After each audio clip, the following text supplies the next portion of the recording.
Now coming to the topic, motion of a charge in a magnetic field.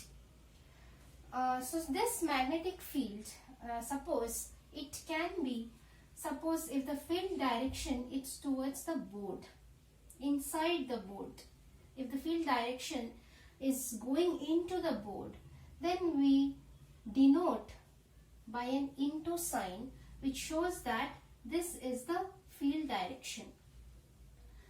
If the field direction is coming out of the board, then we would show that field with a dot sign. Dot sign means it is coming out of the board, and into means it is going inside the board. So suppose a charge is moving in a particular direction or in the perpendicular direction with a magnetic field. So let's suppose we'll see the case 1, the first case, where the charge is moving perpendicular to the magnetic field B. So charge has a velocity B and it is moving with the magnetic field with a perpendicular direction. So suppose I have this magnetic field is inside, it is going inside, and the charge is perpendicular in the perpendicular direction, in any direction you can say, perpendicular to it, which is moving with a magnetic field B. Then what happens in this case? The charge traces a circular path.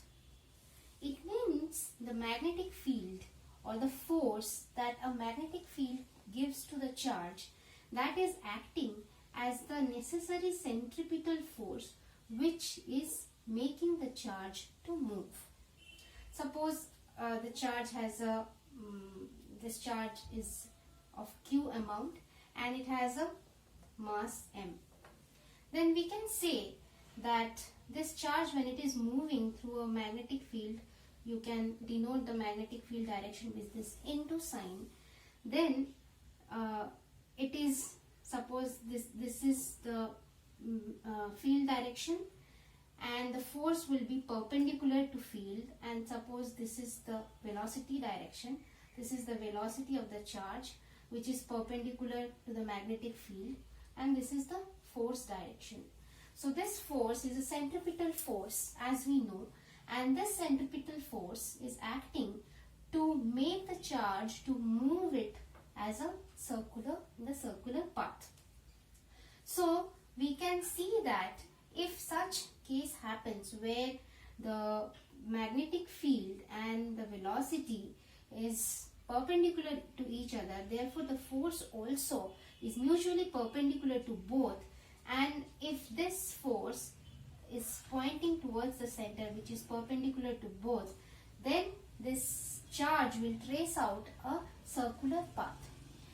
If it is tracing out a circular path, means this force is what is equal to the necessary centripetal force. So we know that magnetic force will be equal to the centripetal force. The magnetic force for a charge, as we already know, if they are in mutual perpendicular case, which will be given by QVB sin 90 is 1, therefore it will be QVB, and centripetal force will be mv square by r, right, where r will be the radius of this circular path. So let's see what is the radius. From this equation we can find that radius will be mv square by qvb, or we can write as mv by qb. So this is the radius of the circular path, that way this charge would start to move in a circular path if they are entering to the magnetic field in a perpendicular direction, right? So here also we can write one step ahead. mv is the momentum, p by q into p. So you see, as the momentum of the charge will be more, the radius of the circular path is more, right? So as the momentum, the more the speed, the more the velocity of the charge with which it is entering. If it enters with a very fast velocity, the momentum would be more, and therefore it will move in a bigger circular path since the radius will be more. And let's see then what would be the velocity with which it is moving. And velocity we can calculate from here. V would be Q B R by M, right? This is the velocity. But we already know with which it is entering. This is the known velocity. So what we are supposed to know, what is the angular velocity with which the charge would move in the circular path. This velocity with which it is entering. Now I want to know what is the angular velocity. Angular velocity is equal to omega r. V equal to omega r. So from there we know omega will be V by R. Therefore if we substitute this, we will find omega is Q B by M. So this would be the angular velocity with which the charge would start to circulate and move in a circular path inside this magnetic field. And what would be then the frequency, as we know that omega is 2 pi, nu is the frequency, 2 pi nu. So then this would be given as QB by M. Then my frequency becomes QB by 2 pi M. Now you see the frequency, it means how many times it would rotate. That doesn't depend on what velocity is entering to the magnetic field. So it doesn't depend on the velocity, it depends on the charge, how much charge, and what is the strength of this magnetic field, what is the mass of the charged particle. So based on that, we can find what is the frequency. If we know frequency, we know the time period. The time period is 1 by frequency, which would be given by 2 pi m by QB. So you see, when a charged particle enters a magnetic field in a perpendicular direction with a velocity v, it would trace out a circular path, and we have all the equation, all the data of this circular motion that it would go through. We know the radius of this circular path, we know the angular velocity of this charged particle with which it is moved, we know the frequency, we know the time period. Everything, every information of this charge moving in a circular path, we already know. Now suppose, let's see what is the second case. In the second case, if the charge is not moving with a perpendicular velocity, this is the case where charge is moving a velocity which is perpendicular to magnetic field. What happens if it is not enters with a perpendicular velocity with magnetic field? In that case, if it doesn't move in a perpendicular direction, then the velocity will have two parts. One is the parallel part, one is the one would be, as we know that all the velocities would be having a parallel as well as a normal part, right? So this normal part would be perpendicular with magnetic field. So this normal Vn, not the velocity with which it is entering, it is not, this velocity is not perpendicular with magnetic field, but a fraction of it, which is the normal part, would be the perpendicular or the normal with magnetic field. So this will inculcate, or this will set the charged particle into the circular motion. And this, the parallel path, this parallel path, what will happen? This normal path will be perpendicular to B, and this will set the charged particle to move in a circular motion. Whereas the parallel path, this will be Vp, will be parallel to V, and this will make the charge to move in the straight line towards the magnetic field direction.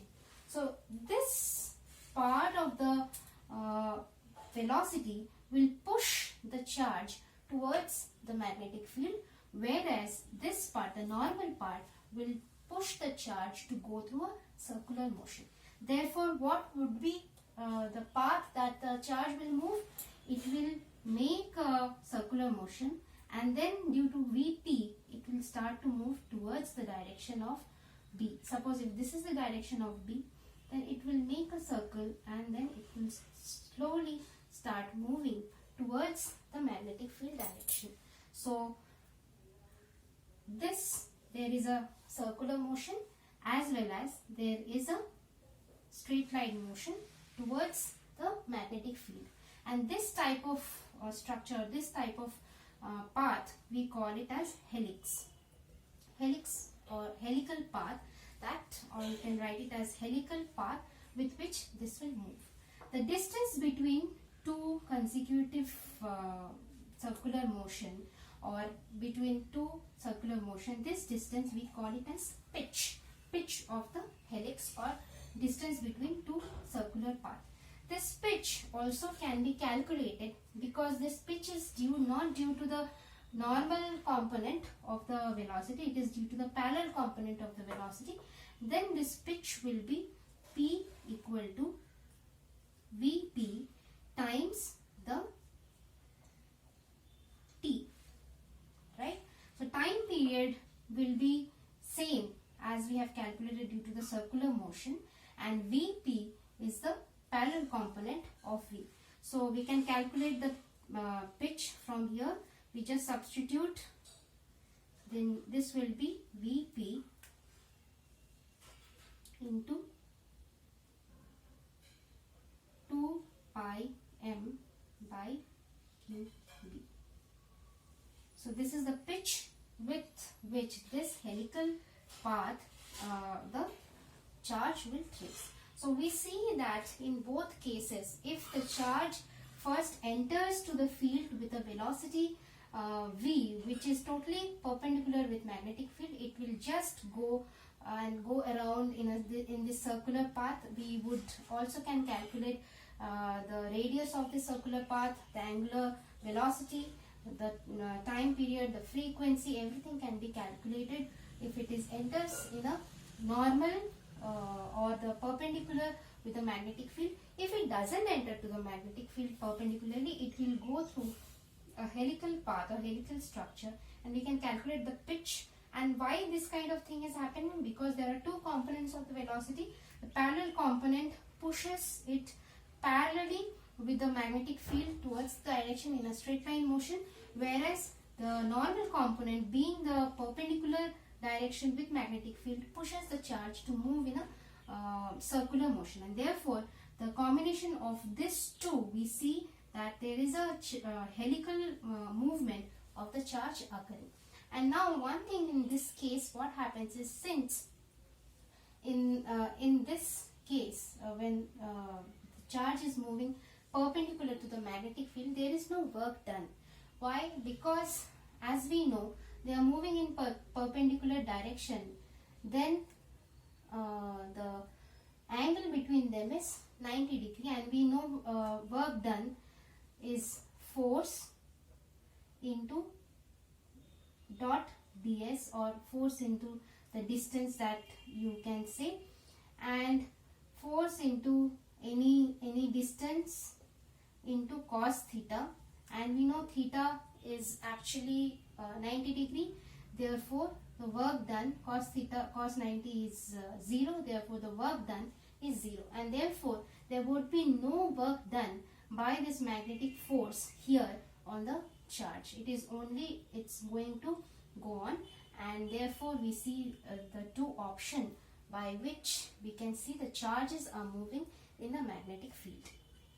If you like the video, then press the like button, subscribe to the channel and press the bell icon.